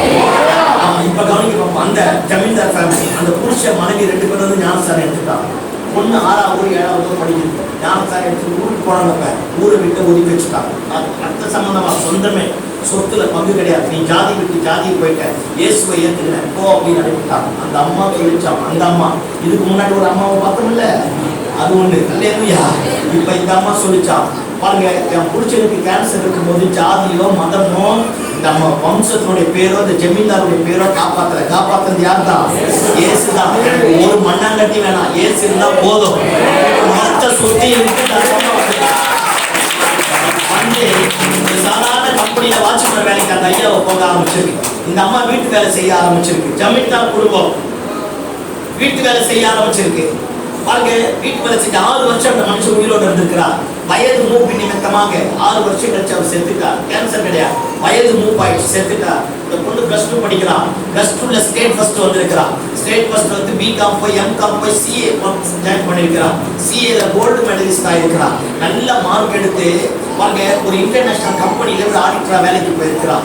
பாருங்க, அப்பவே நான் சொல்றது 30 வருஷத்துக்கு முன்னாடி 40 வருஷத்துக்கு முன்னாடி அப்பவே 25,000 மேல சேலரியா அந்த பொண்ணுக்கு வேலை கொடுத்துருக்காங்க. அப்படி வேலை கொடுத்தாங்கல்ல, ஆயுத பூஜை வந்த உடனே அந்த பொண்ணை பார்த்து சொன்னாங்களா, இந்த கோயில் இருக்கிற பூஜை எல்லாம் நீ தான் சுத்தமான பொண்ணு, இந்த பூஜை பொருள் எல்லாம் கழுவி இருக்கிறாங்க. அந்த பொண்ணு சொல்லியிருக்கிறான், நான் கிறிஸ்துவ பொண்ணு, பூஜை பொருளை நான் என்ன செய்ய மாட்டேன், கழுவ மாட்டேன், எனக்கு வேண்டாம், நான் எதிர்ப்பும் இல்லை, நான் வேணாம்னு சொல்லலை, அந்த வேலை எனக்கு கிடையாது, அதனால இருக்கிறத வச்சு கழுவ சொல்றேன். அந்த மேனேஜர் சொன்னாரா, நீ தான் சுத்தமா இருக்கிற, அதனால நீ தான் கழுவு இருக்கிறான். அந்த அம்மா சொல்லியிருக்குது, நான் கழுவ மாட்டேன், அந்த புள்ள சொல்லியிருக்கு, நான் கழுவ மாட்டேன். இப்போ அது கிளவி. அல்லேலூயா. ஆமா, நான் கழுவ மாட்டேன் அப்படின்னு சொல்லியிருக்கு. பாருங்க, சொன்னாலும் நீ தான் கழுவன்னு நிற்கிறான். கழுவ மாட்டோன்னே இந்த ஆள் வேலையை விட்டு தூக்கிட்டு வந்துக்கிறான். இந்த பொண்ணு சொல்லிச்சான், இந்த வேலையை கொடுத்ததே யார் தான்? யார் தான்? இயேசு தான். அதனால இந்த வேலை இல்லைனாலும் இன்னொரு வேலைக்கு நான் போவேன் அப்படின்னு போய் அசிஸ்டன்ட் மேனேஜர் சொன்னான். அவளை வேலையை விட்டு தூக்கினா பிரச்சனை, வேலையில வச்சு கொடுமைப்படுத்தலான்னு இருக்கான். நல்லா வருவான் அவங்களோட. அல்லேலூயா சொல்லுங்க. அவன் அப்படி சொல்லியிருக்கிறான். அடுத்த வருஷம் ஆயுத பூஜை ஆலயம் சொல்லிருக்கு. அதுக்குள்ள பாத்திரத்தை கழுவுக்காரன். அவங்க எத்தனையோ லட்சம் இந்த பொண்ணு களவாடிக்கான பேரை கேஸை போட்டு அந்த பொண்ணை துரத்திருக்கிறாங்க. இந்த பொண்ணு எத்தனையோ கம்பெனிக்கு போய் வேலைக்கு போச்சு. ஒரு இடத்துலையும் வேலை கிடைக்குது. எத்தனையோ கம்பெனி, ஒரு இடத்துலையும் வேலை கிடைக்குது. அந்த அம்மா சொல்லிச்சான், எப்போ அந்த 2 பாத்திரத்தை தேய்ச்சி போட்டு வந்தானா, நான் சொன்னது என்னைய மாதிரியே சொல்லியிருக்கேன், அதை சொன்ன மாதிரி கேட்டுச்சு. அந்த அம்மா சொல்லிச்சான், அந்த 2 பாத்திரத்தை தேய்ச்சி போட்டு வந்தாதான் என்ன நீ பரிசுத்தமா ஜபமோ தெரியல, அது ஏதோ ஒரு பொருள் தேய்ச்சி போட்டு வர வேண்டியதுதான். இப்போ சாப்பாட்டுக்கு என்ன பண்ணுவோம், அது இது கேட்டுச்சான். அந்த அம்மா அந்த பொண்ணை அம்மாவை பார்த்து சொல்லிச்சான், உனக்கு 3 வேலை சோறு வேணும், தங்க இடம் வேணும், நான் தான் அமைதியாக இருக்கு. அவங்க அம்மா பங்களாவில் வேலை செஞ்சிருப்பார், பாத்திரம், அந்த வேலைக்கு இந்த பொண்ணு போயிருக்கு. இப்போ தான் வாஷிங் மிஷின், அப்போல்லாம் வாஷிங் மிஷின் கிடையாது. அந்த பொண்ணு அவங்க அம்மா வேலை செஞ்ச இடத்துக்கு போய் கேட்டாங்க. அந்த பொண்ணை பார்த்து சொன்னாங்க, நீ இவ்வளோ அழகா இருக்கியே, இவ்வளோ படிச்சிருக்கியே, கோல்டு மெடலிஸ்ட் ஆச்சு, அக்கௌண்டன்ட்டை வேலை செஞ்சுருக்கிறேன், அத்தனை பேர் வேலை வாங்கினேன், நீ பார்க்குறதுலாம் தேப்பியம்மா, நான் தேய்ப்பேன் அப்படின்னு சொல்லியிருக்கேன். பாருங்க, 4 பங்களா பாத்திரத்தை தேய்ச்சி, துணியை துவைச்சி, வீட்டை துவைச்சி, எல்லாம் வேலை முடிச்சு காலையில் 6 மணி போல் போச்சுன்னா 3 மணி 2 மணி போல வருவான். அவ்வளோ ஹார்ட் ஒர்க் பண்ணுவான். கோல்டு மெடலிஸ்ட், சிஏ ஃபர்ஸ்ட் கிளாஸில் பாஸ் பண்ண பொண்ணு. பாருங்க, பாத்திரத்தை தேய்க்க போக ஆரம்பிச்சிருக்கு. நல்ல வீட்டை விட்டு சிட்டியை விட்டு அவுட்டர் சைடில் ஒரு 5 கிலோமீட்டர் தூரத்தில் ஒதுக்குப்புறத்தில் ஒரு ஓட்டு வீட்டுக்கு போயிட்டு இருக்கிறாங்க. கேஸ் ஒரு பக்கம், வேலை இல்லாத திண்டாட்டம் ஒரு பக்கம், வீட்டு வேலை சேர்த்து ஒரு பக்கம். இந்த பொண்ணு எலும்பு தோல்மா மாற ஆரம்பிச்சிச்சு. கவனிப்பா, அப்போ கூட ஆண்டவரை விட்டது கிடையாது. அந்த பொண்ணோட பாஸ்ட் சொன்னானா, ஏமா நீ எதுக்கு இந்த மாதிரிலாம் பண்ற, நீவா என் பொண்ணு மாதிரி உன்னை வச்சு சாப்பாடு பண்ற, எனக்கு அவங்க அம்மா தான், நீ வேலைக்கெல்லாம் போகணும், வேலை கிடைக்கிற வரைக்கும் இங்கே தங்க. அந்த பிள்ளை சொல்லிச்சான், சாப்பாட்டோட வழி தெரியாம சாப்பிட்டா பிரச்சனை பாஸ்ட், என்னால் முடியாத போது வர எனக்கு சாப்பாடு போடுறது, அது வரைக்கும் நான் என்ன செய்யறேன், கஷ்டப்பட்டு வேலை செய்யறேன் அப்படின்னு இந்த பொண்ணு சொல்ல ஆரம்பிச்சு. கவனிக்க பார்ப்போம். இந்த பொண்ணு போய் செய்ய கடைசி அந்த கம்பெனியோட ஓனர் சிங்கப்பூர்லேருந்து வந்திருக்கிறார். வந்து சுற்றி தேடி இருக்கிறார். வந்து கம்பெனி சுற்றி பார்த்து இந்த பொண்ணு உட்காந்து கேபிளில் வந்து கேட்டானா, இங்கே ஒரு பொண்ணு இருக்குமா, அந்த பொண்ணு எங்கே இருக்கிறார், அந்த பொண்ணு தான் இந்த மாதிரி திருட்டிட்டு போயிட்டு அப்படின்னு இருக்கிறார். அந்த பொண்ணு பார்த்தா திருடுற மாதிரி தெரியும், எப்படி அந்த பொண்ணு திருடி இருக்கு அப்படின்னு இருக்கிறார். ஆஃபீஸில் இருக்கிற எல்லாரையும் கூப்பிட்டு கேட்டு விசாரிச்சிருக்கா. கடைசியாக உண்மை தெரிஞ்சிருச்சு. திரும்பவும் ஊருக்கு போயிட்டு 1 மாதம் கழிச்சு திரும்ப வந்து இந்த பொண்ணு எங்க இருக்காங்க, அந்த பொண்ணு வீட்டு அட்ரஸை தேடி போயிருக்கான். பழைய அட்ரஸ் எல்லாம் மாறி போச்சு. இப்போ இந்த பொண்ணு வேற ஒரு இடத்துக்கு போயிடுச்சு. எப்படியோ தேடி கண்டுபிடிச்சி வீட்டுக்கு முன்னாடி போயிருக்கிறான். ஓடு பழைய வீடு, அவுட்டர் ஏரியா, ஓட்டு வீடு, சின்ன ஒதுக்குப்புறமான சின்ன தெருவு. வீட்டுக்கு முன்னாடி போய் கார் நின்று டிரைவர் இறங்கி கேட்டாராம், பொண்ணு இருக்காமா, ஓனர் பார்க்க இருக்கிறார் அப்படின்னு. பொண்ணு இல்லை அப்படின்றாங்க. அந்த அம்மா சொல்லிச்சு, ஐயோ என் பொண்ணை கூப்பிட்டு போய் எங்கே போட போகிறாங்க, ஜெயிலில் போடுறதுக்காக வந்திருக்கிறாங்க அப்படின்னு ஓடு கத்தி அழுகுதான். அந்த ஓனர் காரை விட்டு இறங்கி அந்த சின்ன ஓட்டு வீட்டுக்குள்ள போய் உட்காந்து, என் பொண்ணை பார்க்கணுமா, இப்படிதான் வருவீங்க, என் பொண்ணு சத்தியமாக திரும்பி இருக்க மாட்டான், என் பொண்ணு போய் சொல்ல மாட்டான், நாங்கள் ஏசப்பாவை ஆராதிக்கிறோம், நாங்கள் இப்பேற்பட்டாலும் பண்ணதே கிடையாது அப்படின்னு என்னென்னமோ போடுவோம். ஏமா நான் அதுக்கெல்லாம் வரல, நான் வேற ஒரு காரியமாக வந்திருக்கிறேன், உங்கள் பொண்ணு எப்போ வருமா அப்படின்னு இருக்கிறான். என் பொண்ணு வரத்துக்கு லேட்டா, அந்த பொண்ணு வர வரைக்கும் அந்த ஓனர் அதே வீட்டில் உட்காந்துருக்கிறார். பாருங்க 2 மணி 3 மணி போல அந்த பொண்ணு வந்துருக்கு. அப்போ அழகாக இருக்குமா, நல்ல கலராக இருக்குமா, எலும்பு தூரமாக மாறி ஒரு மாதிரி அசிங்கமாக இருக்கிறத பார்த்து அந்த ஓனரே எழுதுட்டார். ஓனர் அந்த பொண்ணை பார்த்து சொன்னா, நான் வந்த காரியத்தை உனக்கு நான் சொல்கிறேன் அப்படின்னு சொன்னார். ஆக்சுவலாக நான் போன மாதமே வந்தேன், நான் வந்ததோடைய நோக்கம் உனக்கு கல்யாணம் பண்ணுறதுக்காக தான் வந்தேன். எங்கள் அப்பாவோட கம்பெனி பல நாடுகள் இருக்கு. எங்கள் அப்பா சொல்லிட்டார், நீ எடுக்கிற பொண்ணு ஒழுங்காக இருக்கட்டும், கெட்டதை எடுத்துட்டினா அதுக்கப்புறம் நான் சேர்த்துருவேன், உன் வாழ்க்கை நல்லா இருக்கணும்னா நல்ல பொண்ணு எடுக்கிறேன். நானும் ரட்சிக்கப்பட்ட அந்த இடத்துல சர்ச்சைக்கு தான் போகிறேன். இங்கே வந்து நீ ரட்சிக்கப்பட்டு உன்னை பார்க்கணும்னா அவங்க நீ இப்படி போய்கிட்டு திரும்ப எங்கள் அப்பா கிட்ட எல்லாத்தையும் சொல்லிட்டு வந்திருக்கிறேன், என்னை கல்யாணம் பண்ணிக்கிறேன் அப்படின்னு அந்த பொண்ணை பார்த்து கேட்டாரான். அந்த பொண்ணு சத்தமோடு தடுத்து சொல்லிச்சான், நான் 4 வீட்டில் எச்சப்பில் இருக்கிறவங்க சார், நீங்கள் 4-5 கம்பெனிக்கு போங்க, நான் பிஞ்சு போன செருப்பு பண்ணி இல்லாமல் நடந்து போகிறது, நீங்கள் ஃப்ளைட்டில் போகிறாள், உங்களுக்கு எங்களுக்கு ஏன் எச்சப்பு கேட்டால் எதுவாக இருந்தால் நீங்கள் மாஸ்டர் கிட்ட போய் பேசுகிறேன் அப்படின்னு சொல்லிச்சாங்க. பாருங்க, அந்த ஓனர் நான் சுருக்கமாக சொல்லி முடிச்சேன். ஓனர் மாஸ்டர் கிட்ட பேசு, எல்லாத்துக்கும் தெளிவாக கடைசியாக அந்த பொண்ணுக்கு கல்யாணம் முடிஞ்சிருச்சு. கல்யாணம் முடிச்சுட்டு அதே கம்பெனிக்கு வரா, அந்த மேனேஜர் ரிசைன் லெட்டர் வச்சு முன்னாடி நிற்கிறார். பாருங்க, இந்த பொண்ணு கண்ணில் தண்ணி தலையாக வருது. குற்றவாளியாக பழி போட்டு கம்பெனியிலே துரத்தி கேஸை போட்டு போலீஸ் ஸ்டேஷன் கையுமாக தூக்கணும். ஓனராக வந்து நிற்கிறான். மேனேஜர் ரிசைன் லெட்டர் வச்சுட்டுருந்தாங்க. அந்த பொண்ணு மேனேஜர் இந்த ரிசைன் லெட்டர் வாங்கி நீச்சு போட்டு சொல்லிச்சாங்க, நீங்கள் நல்ல மேனேஜர், நீங்கள் வந்ததுனால இந்த கம்பெனி உயர்ந்தது எனக்கு தெரியும், நீங்கள் என்னென்ன பழிவாங்க நினச்சிங்க, நீங்கள் என்னை வெளியே துரத்துனது தான் நல்லது, அதனால தான் இப்போ நான் ஓனராக இந்த வந்து வந்துருக்கிறேன். நீங்கள் வந்து துரத்துனது உனக்குள்ள ஒரு பராக்கிரம் இருக்கு பத்தியா, உனக்குள்ள ஒரு அபிஷேகம் இருக்கு பத்தியா, உனக்குள்ள ஒரு வைராக்கி இருக்கு பத்தியா, உனக்குள்ள ஒரு தேவனை குறித்த ஒரு மேலான திட்டம் இருக்கு பத்தியா, அந்த திட்டத்தை எதற்காகவும் யாருக்காகவும் எதற்கும் விட்டு கொடுக்காத. 2, எதிரியை பார்த்து, பிரச்சனையை பார்த்து, போராட்டத்தை பார்த்து, நீ ஃபேஸ் பண்ற சவால்களை பார்த்து கலங்கி போகாத. இல்லையா சொல்லுங்க பாப்போம், கலங்கி போகாத. உனக்குள்ளாக இருக்கிற பராக்கிரமம் நீ சந்திக்கிற பிரச்சனை எல்லாத்தை விட பெரியது. உனக்குள்ளாக இருக்கிற பராக்கிரமம் உனக்கு முன்னாடி நிற்கிற ராட்சசர்களை விட பெரியது. உனக்குள்ளாக இருக்கிற அந்த அபிஷேகத்தோட வல்லமை நீ சந்திக்கிற போராடுகிற போராட்டங்களை விட பெரியது. அல்லேலூயா. காலை திருத்தக்கூடியவனே, உன் புரிச்சலை மாற்றக்கூடியவன், உன் மனைவியை மாற்றக்கூடியவன், உன் பிள்ளைகளை மாற்றக்கூடியவன், உன் தெருவை மாற்றக்கூடியவன், உன்னால எல்லாவற்றையும் கத்த திருத்துவா. ஆமென். உங்களுக்குள்ளே ஒரு பராக்கிரமம் உண்டு. நீ எகிப்தையே மாற்றினவன், எகிப்தின் சட்டத்தையே மாற்றினவன், இயற்கையினுடைய அழிவையை உன் கட்டுப்பாட்டுக்குள்ள கொண்டு வந்தவன். நீ போ இரும்பு ரதத்தை வச்சிருக்கிற இவனை பார்த்து பயந்தேனா, அது உனக்கு அழகில்லை மனாசே, அது உனக்கு அழகில்லை எப்ராயிமே. நீ எழுந்துரு, நீ போக ஆரம்பித்துப்பா, நீ திருத்து, உன்னால எல்லாவற்றையும் மாற்றுவா. அல்லேலூயா சொல்லுங்க பாப்போம். நல்ல மாலை வேளையில உனக்குள்ளா இருக்கிற அபிஷேகத்தை தட்டி எழுப்பு, உனக்குள்ளா இருக்கிற கிருபையை தட்டி எழுப்பு.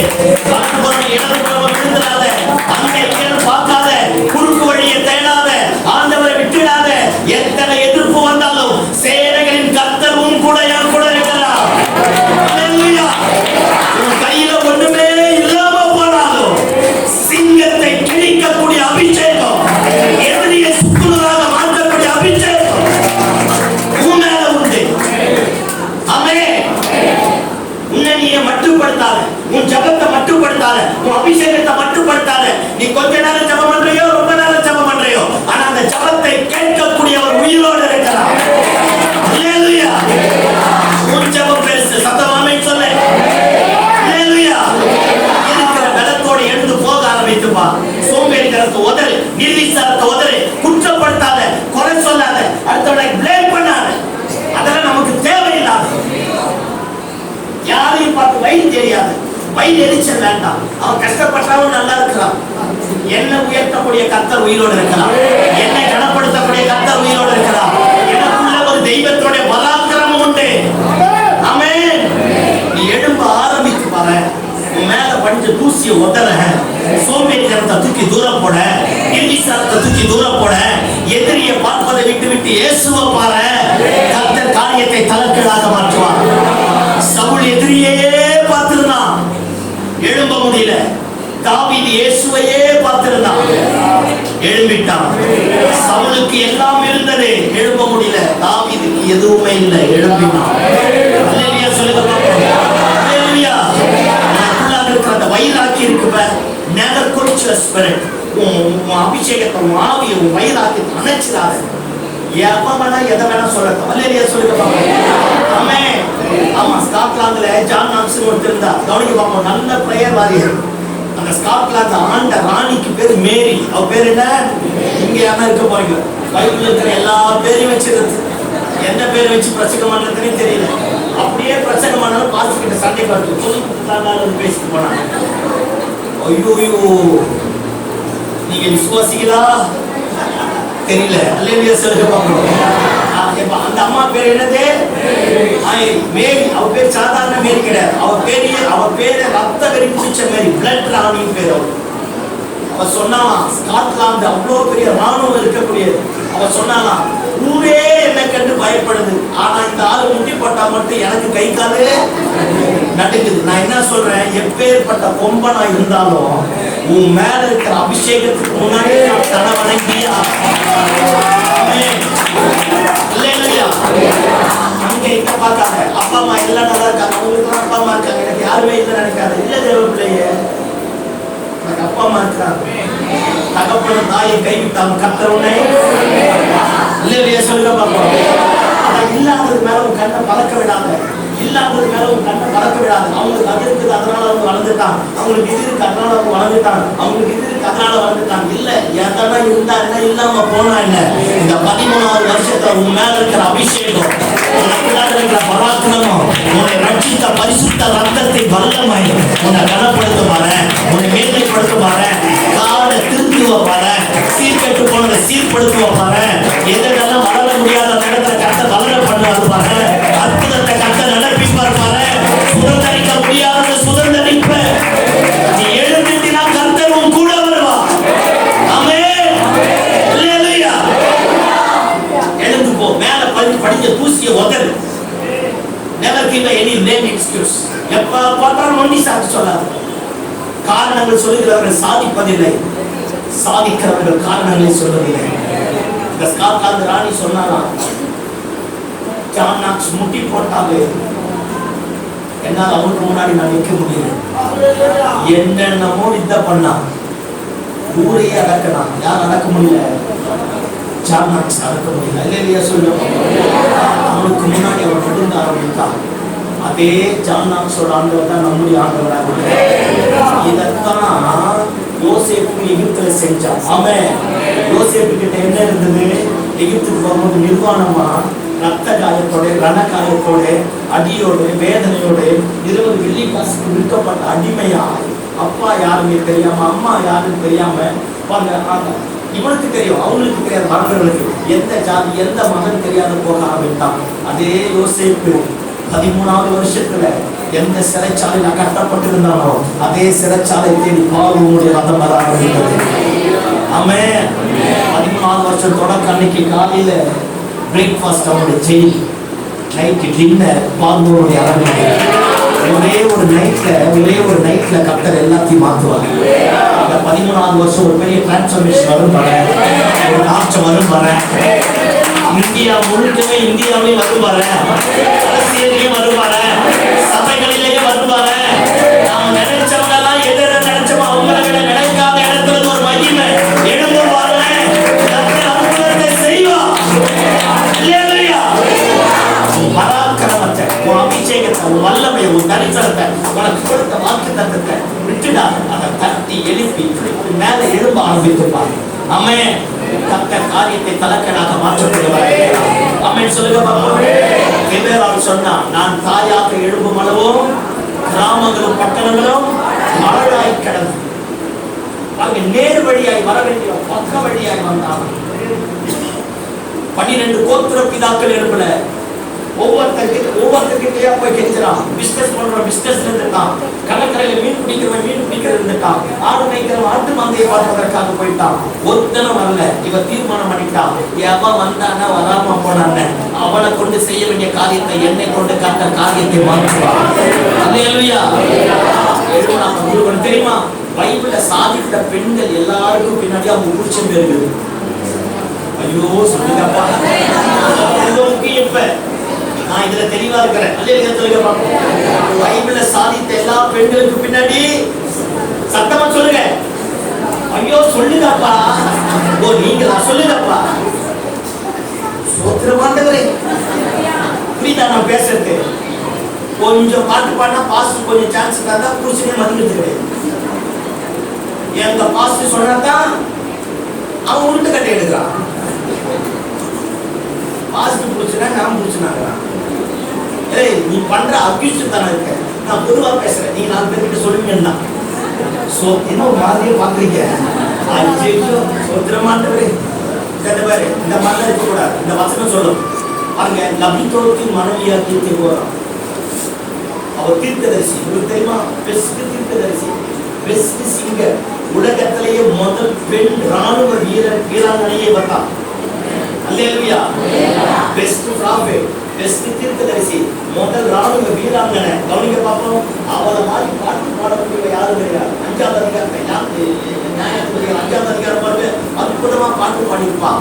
அவளை மாதிரி புருஷனுக்கு பணிவிடவே செஞ்சவன் யாரும் கிடையாது. அவளை மாதிரி புருஷனை உயர்த்தனவன் யாரும் கிடையாது. அல்லேலூயா சொல்லுங்க. என்ன நான் சொன்னோடனே சத்தம்லாம் அடங்கிடுச்சு. அல்லேலூயா. நல்லதான் சொல்றேன். அல்லேலூயா சொல்லுங்க பாருங்க. அவளுக்கு பேரு தேனி. என்னது தெபோரால்னா என்ன அர்த்தம்? சத்தமா சொல்லுங்க. ராணி தேனி. இந்த தேன் கூடு இருக்கு பாத்தீங்களா? தேன் கூடு அவ்வளோ பெருசு கட்டி அதுல தேன் வர்றதுக்கு காரணம் ஒரே ஒரு ராணி தேனி தான். அந்த ராணி தேனி எவ்வளவு அற்புதமா அவ்வளவு பெரிய தேன் கூட்டை கட்டிருப்ப. பியூட்டி என்ன தெரியுமா? அது தேன் கூட்டை விட்டு வெளியே போகாது. ஆனா அத்தனை பேரும் மேல வாங்கும். அல்லேலூயா. அவ்வளோ பெரிய கட்டி எழுப்புது பாரு. ஒரே ஒரு ராணி தேனி தான். ஆனா அவ்வளோ பெரிய கூட்டை கட்டி ஆயிரக்கணக்கான தேனி அந்த ராணி தேனிக்கு அடங்கும. நான் பேசுறது புரிஞ்சுதா? நீயும் அந்த மாதிரி உன் குடும்பத்துல இந்த வருஷத்துல இருக்கணும். ஆமென். ராணி தேனியா இருந்தா எவனும் கை நீட்ட மாட்டான். பேய் தேனியா இருந்தா எல்லாம் பேய் நோட்ட வருவான். அல்லேலூயா சொல்லுங்க பாப்போம். மாறணும். where there is changes there will be a growth. ஆமென். அம்மா பாருங்க பாருங்க, அற்புதம் பாருங்க. நான் இத அப்படியே சொல்லி முடிச்சறேன். எப்தாவோட அம்மா பாருங்க, அவ பேர் விபச்சாரினாங்க, பேசினாங்க. ஆனா ஒரு எப்தா நியாயாதிபதி வளர்த்துட்டாங்க. நான் என்ன சொல்றேன், எனக்கு பின்னாடி 1000 பட்டம் குத்தட்டும், 1000 அசிங்கம் இருக்கட்டும், நான் கடந்து வந்த பாதை அவமானமானதாவே இருக்கட்டும், நான் புறக்கணிக்கப்பட்டவனாவே இருக்கட்டும், ஆனா எனக்குள்ளாக இருக்கிற பராக்கிரமத்தை தட்டி எழுப்பி என் ஆண்டவனோட உறவு வைக்க ஆரம்பிச்சுட்டான். அந்த பராக்கிரமம் என் தலையை உயர்த்த ஆரம்பிக்கும். அல்லேலூயா. அல்லேலூயா. அங்க எப்தாவோட அம்மா, சாலமோட அம்மா பத்சேபாள் இருக்கிறாங்க. அவ வந்த வழி சரியில்லையா? ஆனா நீதிமொழிகள் 31வது அதிகாரத்தில் எழுதியிருக்கிறாப்ப, லேமுவேலுக்கு அவனுடைய தாயாகிய ராஜாவாகிய லேமுவேலுக்கு அவனுடைய தாய் எழுதின நீதிமொழி. வேலைக்காரி எப்படி இருக்கணும், வேலைக்காரர் எப்படி இருக்கணும், ராஜா எப்படி இருக்கணும், மனைவி எப்படி இருக்கணும், எல்லாத்தையும் அவ்வளவு அற்புதமா அந்த அம்மா எழுதிருக்கு பாரு. ஐயா வேலைக்காரர் வேற மாதிரி தான், ஆனா எந்திரிச்சிச்சு. நான் பேசுறது புரிஞ்சுதா? என்னை பத்தி 1000 பேர் 1000 தப்பு சொல்லட்டும், ஆனா ரத்த கோட்டைக்குள்ளாக வந்த நான் மட்டும் அந்த தெய்வத்துடைய பராக்கிரமத்தோடு இணைஞ்சிட்டான். என் வாழ்க்கையுடைய தலையெழுத்தையே கர்த்தர் மாற்றுவான். ஆமென் சொல்லுங்க பாப்போம். ஆமென். அதனால தூக்கி தூர போட்டுட்டு மாறி. ஆமென். தெபோராள் எழுப்புனாப்ப தாயா மாறிட்டான். 12 கோத்திர பிதாக்கள் தெபோராளை கண்டு அழுதாங்க. ஆமென். யாகேல் ஒரு அம்மா இருக்கு. யாபீனுடைய மனைவியாகி யாகேல் அப்படின்னு சொல்றது. அந்த அம்மா கையில வச்சு சுத்தி ஆணி வச்சு 900 இரும்பு ரதத்திற்குரிய செசேராம கொண்டு போட்டாங்க. யாருக்கு தெரியும் இந்த பகுதியில் இருக்கிற பலவானை அழிக்கக்கூடிய ஜெபம் ஒரு சொற்க கண்ணீருக்கு ஏற்படலாம். அல்லேலூயா. பகுதியை கலங்க பண்ணக்கூடிய இருளின் ஆதிக்கத்தை அழிக்க நீ முடக்குகிற முழங்கால் ஒரு பாத்திரமாய் மாறலாம். சத்தமாக சொல்லுங்க பாப்போம். அல்லேலூயா. ஒரே ஒரு சுத்தி ஒரே ஒரு ஆணி, அதுவும் கூடாரத்தை அடிக்கிற ஆணி. அவன் 900 இரும்பு ரதத்திற்குரியவன். வாங்க, தண்ணி கேட்டு வந்தானா, உள்ள கூட்டு தண்ணிக்கு பதில் என்ன கொடுத்துச்சா? ஆமா, பானை ஃபுல்லா பால் எடுத்து வந்து குடிச்சு குடி குடி ஐயா டயர்டா வந்துக்கிறேன், யாரா வந்தா சொல்லாதுன்னு சொல்லிட்டு பெட்ஷீட் போனிச்சு. வந்த டயர்ட தலைவர் என்ன செஞ்சிட்டாரு? தூங்கிட்டார். எடுத்தா பாரு, 3 பெட்ஷீட் தலையா அதுவா இதுவானே தெரியாத இடத்துல சுத்திய வச்சு அடிச்ச அடியில சுத்தி ஆடி தலையில இறங்கி வச்சான். இந்த மாடு கட்டுறதுக்காக ஒரு குச்சி அடிப்பாங்க பாத்தீங்களா? லண்டன்ல இருந்து லேண்ட் ஆன மாதிரி பார்த்தீங்கன்னா ஏதாவது அக்கிரமத்துக்கு உச்ச கட்டமா இருக்கு. சரி, அதை விடு.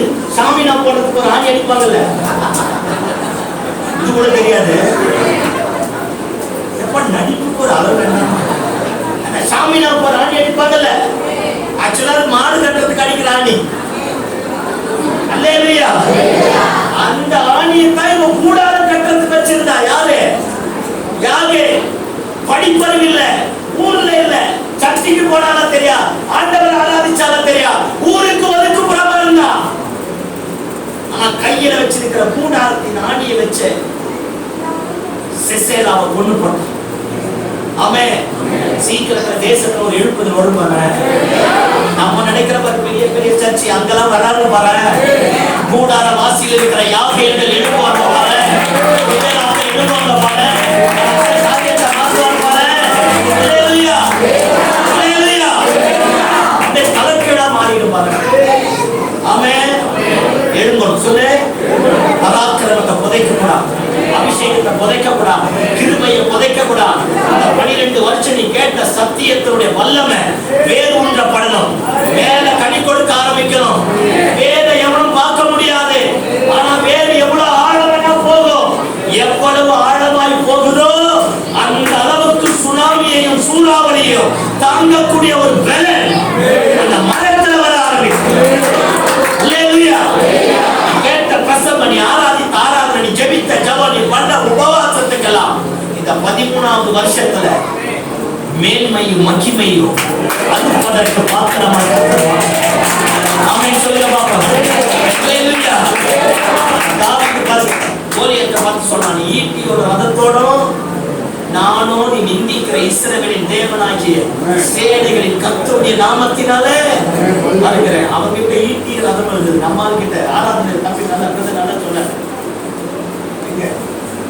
நல்லா சொன்ன கூழாங்கல் போதும். அவன் ஈட்டி ரதத்தோடு இருக்கட்டும், உங்ககிட்ட கூழாங்கல் தப்பு சொல்லுங்க. ஆமா, இந்த மாலை வேலையில நானும் தான் சொல்றேன், சின்ன ஜபம் போதையா, பானையில இருக்கிற கொஞ்சம் மாவு போதையா, இல்லையா சொல்லுங்க பாப்போம். அந்த சின்ன பையன் கிட்ட 5 அப்போ 2 மீன் போதையா, 5000 பேரை போஷிக்க, ஆளை திருத்த, அநேகருடைய பசியை ஆற்ற, அநேகருடைய குடும்பங்களை கட்டி எழுப்ப உங்ககிட்ட இருக்கிற கொஞ்சம் போதும். இல்லையா சொல்லுங்க பாப்போம். ஒரே ஒரு சம்பவத்தை மட்டும் சொல்லிட்டு நான் முடிச்சிடுறேன். ஆமென். அமெரிக்கா தேசத்துல பிலடெல்பியா அப்படின்னு ஒரு மாகாணம் இன்னைக்கு இருக்கு. அந்த மாகாணத்துல 100 ஆனா இன்னைக்கு எப்படி மாறி போச்சோ தெரியாது. ஆனா இன்னைக்கு இருக்கு அந்த இடம் பிலடெல்பியால இருக்கு. அந்த காலேஜ் பேரு பிலடெல்பியா பைபிள் காலேஜ் தான். கவனிங்க பார்ப்போம். இந்த அமெரிக்கா தேசத்துல பிலடெல்பியால ஒரு பெரிய மாகாணம், பிலடெல்பியா மாகாணம். அந்த மாகாணத்தில் 100 ஏக்கர் ஒரு பெரிய சர்ச், ஒரு பெரிய ஆடிட்டோரியம், ஒரு பெரிய பைபிள் காலேஜ் கட்டப்பட்டது. இந்த பைபிள் காலேஜ் இந்த ஆடிட்டோரியம் எப்படி தெரியுமா கட்டப்பட்டது? கவனிக்க பார்ப்போம். அதுக்கு முன்னாடியே மலைப்பாங்கான ஏரியா, பனிக்காலம், பனி ரொம்ப நிறைஞ்ச இடம். அப்பேற்பட்ட இடத்துல அந்த மலைப்பாங்கான கிராமப்புற ஒதுக்குப்புறமான இடத்துல ஒரே ஒரு சின்ன சர்ச் இருக்குமா. அந்த சின்ன சர்ச்சுக்கு பாருங்க, ஃபாதர் வந்துருவாராம். ஃபாதர் வந்துட்டா நிறைய பேர் வந்துட்டாங்கன்னா சர்ச்சில் உட்கார இடம் இருக்காது. எல்லாமே குளிர்காலம், எல்லாம் ஷூ சாக்ஸோட தான் வருவாங்க. கீழே எல்லாம் மேட் போட்டிருக்கோம், பெஞ்சு மேலே வந்து உட்காருவாங்க. ரொம்ப தூரத்துல ஒரு அப்பா அம்மா ஒரு பையன், ரொம்ப தூரத்துல இருந்து வரணுமா. பாருங்க, சைக்கிள் அந்த மாதிரி ஸ்கூட்டர் கூட வாங்குறதுக்கு ரொம்ப கஷ்டம். நடந்துதான் அந்த சபைக்கு வாங்கலாம். ஒவ்வொரு வாரமும் சர்ச்சுக்கு வரும்போது ரொம்ப தூரத்துல இருந்து நடந்து வந்ததுனால சர்ச்சில் இடம் இருக்காதான் இல்லை. அந்த ஐயாவும் அந்த அம்மாவும் அந்த பிள்ளையும் சர்ச்சுக்கு வெளியே தான் இருப்பாங்க. ஃபாதர் இங்க ரெண்டு பேசுறாருன்னா அப்படியே எல்லாம் ட்ரெடிஷ்னல் சர்ச் தானே, சர்ச்சுக்கு வெளியே தான் நிற்பாங்களாம். அந்த பையன் அப்படியே சிரிச்சுட்டு நிற்கமா. எத்தனையோ கிலோமீட்டர் தூரம் நடந்து சர்ச்சுக்கு வருவான். சர்ச்சுக்குள்ள அவங்களுக்கு தங்கறதுக்கு உட்காரத்துக்கு இடம் இருக்கா? பாடாமாறும் எப்பவுமே அந்த இடத்துல தான் நிற்பாங்க. சர்ச்சுக்கு போனா இடம் இருக்காதுன்னு தெரியுமா? ஆனாலும் அந்த பையன் கிட்ட அப்பா அம்மா சொல்லுவாங்க, நீ சர்ச்சுக்கு வர வேணாம்ப்பா, நீ அம்மாச்சி கூட தாத்தா கூட இருக்குது, நாங்க போயிட்டு வரோம். இல்லை நான் சர்ச்சுக்கு வரும், அந்த பிள்ளை அவ்வளோ தூரம் நடந்து வருமா. ஒவ்வொரு முறையும் வந்து அந்த வாரத்துல எல்லா வாரமும் வெளியே நிற்க ஆரம்பிப்பாங்க. கொஞ்ச நாள் கழிச்சு இந்த குழந்தை பனியில நனைஞ்சு பாருங்க, அவங்களுக்கு இந்த விண்டர் இந்த பனிக்காலத்துல ஒரு பெரிய டிசீஸ் ஒன்று வந்து ஹாஸ்பிட்டல் அட்மிட் பண்ணிட்டாங்க. ஹாஸ்பிட்டல் அட்மிட் பண்ணிட்டா எல்லா வாரமும் முன்னாடி அந்த பையன் தான் முன்னாடி நிற்பான். அப்படியே சிரிச்ச முகத்தோடு நிற்பான். அந்த அப்பா அம்மா நிற்பாங்க. அத்தனை கிலோமீட்டர் தூரத்துல வருவாங்க. இந்த ஃபாதர் வந்து பசங்க 4 பேர் 3 பேர் இல்லையா, அப்படியே வெறுமையா மாற்ற மாதிரி ஆகி போச்சான். என்ன செய்யறதுன்னே தெரியல, வெறுமையா மாறி போயிட்டு பாருங்க. சர்வீஸ் எல்லாம் முடிச்சுட்டு அவங்க வீட்டுக்கு போனாராம். அவங்க வீட்டுக்கு போய் கேட்டாராம், பார்த்தா வீட்டுக்கு கூட்டிட்டு கிடக்கான். பக்கத்துல கேட்டாரா, இவங்க எங்க என்ன ஆச்சுன்னு கேட்டாங்களாம். அந்த குழந்தைங்க ரொம்ப உடம்பு முடியாம போயிடுச்சு, அதனால ஹாஸ்பிட்டல் அட்மிட் பண்ணியிருக்காங்க அப்படின்னு போய் பார்த்தா டாக்டர்ஸ் எல்லாமே அந்த குழந்தைய காப்பாற்ற முடியாது தான். பனியில வந்த ஒரு பெரிய டிசீஸ் அந்த குழந்தையுடைய லங்ஸ் எல்லாத்தையும் பாதிக்கப்பட்டு மூச்சு திணறல் ஏற்பட்டு சுவாசிக்க முடியாதபடி அந்த குழந்தை ஹாஸ்பிட்டல்ல பெட்ல படுத்துட்டு இருக்கான். ஆக்சிஜன் தான் போயிட்டு இருக்கு. இப்படி போயிட்டு இருக்கு. இந்த ஃபாதர் இந்த குழந்தை பக்கத்துல நின்னாங்க. இந்த குழந்தை அந்த கையெடுத்து அந்த ஃபாதர் அப்படின்னு தடவ ஆரம்பிச்சிருக்காரு. இந்த ஃபாதருக்கு என்ன பண்றதுன்னு தெரியல, சத்தம் போட்டு அழுதுட்டு இருக்கிறார். இந்த குழந்தை பக்கத்துல முட்டி போட்டுக்கிறார். இவருக்கு என்னன்னே தெரியல, அவன் பக்கத்துல போனாலும் ஏதோ ஒன்று நடக்கிறான். முட்டி போட்டு இருக்கிறார், தலையெல்லாம் தடவி கொடுத்துருக்கிறார். இந்த ஃபாதர் சொன்னாராம், நம்ம எல்லாம் ஜெபம் பண்ணுவோம், நீ நல்லா மாறிடுற, நீ சீக்கிரமா சர்ச்சைக்கு எனக்கு முன்னாடி வந்து நின்னாதான் என் பிரசங்கமே வரும், என் ஆராதனையே என்னால் நடத்த முடியும், நீ சீக்கிரம் ரெக்கவர் ஆகிட்டு வந்து எனக்காகவே கர்த்தர் உன்னை கொண்டு வருவான் அப்படின்னு அந்த ஃபாதர் சொல்லிட்டு போயிட்டு இருக்கிறார். அவங்க வியாதி நாளுக்கு நாள் முட்ட ஆரம்பிச்சு நான் செத்துருவான் அப்படின்னு சொன்ன உடனே இந்த குழந்தை சாக போறான் அப்படின்னு எல்லாம் முடிஞ்சிருச்சு. நாளைக்கு மடிக்க போறான்னு வச்சுக்கோங்க. நான் இன்னைக்கு மடிக்க போறேன் சாய்வா. இன்னைக்கு காலையில இந்த பையன் அவங்க அம்மாவை பார்த்து கேட்டானா, நான் வச்சிருக்கிற என் பாக்கெட் பண்ணி சேர்த்து வச்சிருக்கிற காசு எனக்கு எப்போ தரீங்களா அப்படின்னு இருக்கிறான். இந்த அம்மா போய் அந்த கஷ்ட காலத்தில் அவனுக்கு கொடுத்த காசை செலவு பண்ணாமல் போய் சேர்த்து வச்சிருக்கான். இந்த காசை அவங்க அம்மா எடுத்து வந்து கிட்ட கொடுத்தாங்க. எனக்கு ஒரு பேப்பரும் பேனாவும் தரீங்களான்னு கேட்குறான். பேப்பர் பென்சிலை வாங்கி அவனுக்கு தெரிஞ்ச லாங்குவேஜில் லெட்டரை எழுதி அந்த லெட்டரை மடித்து அந்த காணிக்க அவன் சேர்த்து வச்ச அந்த பாக்கெட் மணி அந்த பாக்கெட் மணிக்குள்ளே போட்டு இந்த ஜிப்பை மூடிட்டு சொன்னான்னா, நான் இன்னும் கொஞ்சம் நேரத்தில் ஏசாப்பாட்டுக்கு போயிடுவேன், ஃபாதர் வந்தால் தான் இந்த காசை ஃபாதர் கிட்ட கொடுத்துருங்க, இந்த லெட்டரையும் என்னுடைய ஆஃபரிங்கையும் நான் சேர்த்து வச்ச அந்த பாக்கெட் மணி ஃபாதர் கிட்ட கொடுத்துருங்க. கொஞ்சம் நேரம் கழிச்சு அந்த பையன் சேர்த்துட்டான்.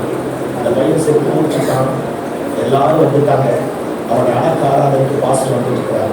பாருங்க, ஏற்பாடு வந்துருச்சு. அடக்க ஆராதனை நடக்கும்போது வீட்டில் முடிச்சுட்டு சர்ச்சுக்கு கொண்டு வந்துருக்காங்க. சர்ச்சுக்கு கொண்டு வந்ததான் அந்த அம்மா இந்த கொடுத்த நாள் வந்து இந்த ஃபாதர் கிட்ட போய் அந்த அம்மா அந்த காசையும் அந்த லெட்டரையும் கொடுத்துருந்தாங்க. பாருங்க, $75 $7 50 பெண்ணியும் தெரியல, இவ்வளோதான் நினைக்கிறேன். அவ்வளோதான் அவன் காசு. $7 50 பெண்ணி நினைக்கிறேன். அவன் சேர்த்து வச்ச அந்த காசு இந்த லெட்டர் எழுதிருந்தான். அந்த குழந்தை எழுதுறான், நான் ஃபாதர், நான் ஒவ்வொரு முறையும் சர்ச்சைக்கு வரும்போது எப்படியாச்சும் உள்ள இடம் கிடைக்கும் வருவேன், ஆனால் எனக்கு இடம் இல்லாமல் போயிடுச்சு. அதனால எங்கள் அம்மா கொடுத்த காசை சேர்த்து வச்சு எப்படியாச்சும் நான் உயிரோடு இருக்கும்போதே சர்ச்சை பெருசாக கட்டணும் அப்படின்லாம் நினைச்சேன். ஆனால் என் உயிர் எனக்கு புரிய போகுது. அதனால எங்கள் அம்மா கொடுத்த காசெல்லாம் சேர்த்து வச்சுருக்கேன். எப்படியாச்சும் இந்த பணத்தை வச்சு இந்த சர்ச்சை இடிச்சு கட்டுங்க. இனிமேல் என்ன போல ஒரு குழந்தை இந்த சபையில் இந்த விளைவிடனால சாப்பிடக்கூடாது ஃபாதர், ப்ளீஸ் இந்த காசை வச்சு எப்படியாச்சும் சர்ச்சை கட்டுங்க அப்படின்னா அந்த ஃபாதர் அந்த லெட்டரை வாங்கி படிக்க அந்த மனுஷன் அப்படியே நிலக்குறைஞ்சிக்கிறவங்க சொன்னா, 35 வருஷத்துக்கு மேலே இந்த சர்ச்சுக்கு ஃபஸ்ட்டாக இருக்கிறேன். ஆனால் இது வரைக்கும் ஒரு ஆத்மாவை குறித்த பாவம், ஒரு ஆத்மாவை குறித்த வேதனை எனக்கு வந்தது கிடையாது. நான் இந்த தம்பி எழுதுற அந்த லெட்டரை படிக்க சர்ச்சே அழுக ஆரம்பிச்சிருக்கு. சர்ச்சு எல்லாத்துக்கும் ஒரு பெரிய தரிசனம் வந்திருக்கு. அந்த பிலதெல்பியா மாகாணம் முழுக்க காட்டி தீ போல இந்த செய்தி எல்லா இடத்துலையும் பரவ ஆரம்பிச்சிருக்கு. அதே பிலதெல்பியா மாகாணத்துல ஒரு பெரிய செல்வ சீமா பெரிய பிசினஸ் மேன் அவன் இந்த ஃபாதருக்கு ஃபோன் பண்ணான். ஃபாதர் கிட்ட ஃபோன் பண்ணி சொன்னான், 100 ஏக்கர் என்கிட்ட இருக்கு, அந்த 100 ஏக்கர்ல என்னென்ன கட்டணமோ எல்லாத்தையும் கட்டுவதற்குரிய பணத்தையும் நான் உங்களுக்கு தரேன். ஆனா நீங்க அந்த இடத்த வாங்க உங்களால மட்டும்தான் முடியும். நீங்க வாங்குறீங்களா அப்படின்னு கேட்டாங்க. இந்த ஃபாதர் சிரிச்சுட்டு சொன்னாங்க, எங்க சர்ச்சி ஏழை ஜனங்க, கிராமத்தில் இருக்கிற ஜனங்க, எல்லாமே கூலி வேலை செய்யற ஜனங்க, இந்த ஜனங்களை வச்சு நான் எப்படி 100 ஏக்கர் வாங்க முடியும்? அப்பதான் அந்த பணக்காரர் சொன்னானா, அந்த பையன் எழுதி தந்த லெட்டரையும் அந்த $7 50 பெண்ணியை நீங்க எனக்கு கொண்டு வந்து கொடுத்தீங்கன்னா அந்த 100 ஏக்கரையும் நீங்க கட்டுவதற்கு எல்லா பணத்தையும் நான் தரேன். அல்லேலூயா. இந்த டாலரை கொண்டு போய் கொடுத்து இந்த லெட்டரை கொடுத்து கொடுங்க.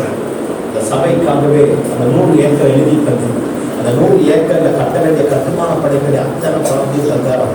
எல்லாம் கவனிக்க பார்ப்போம். ஆயிரக்கணக்கான மிஷினரிகளை அந்த சபை வெளியே அனுப்பி ஆயிரக்கணக்கான சபைகள் கட்டி எழுப்பப்பட்டு ஆயிரக்கணக்கான பேர் அந்த இடத்துல ரட்சிக்கப்பட்டு தேவநாமத்துக்கு மகிமையாக ஆப்பிரிக்கா கண்டத்துக்கு போயிருக்கிறான், இந்தியாவுக்கு வந்திருக்கிறான், ஆசியா கண்டத்துக்கு வந்திருக்கிறான். இந்த நல்ல மாதங்களில 13வது வருஷத்துல உங்ககிட்ட கூட ஏதோ ஒன்று இருக்குல்ல, இந்த $7 50 பெண்ணி மாதிரி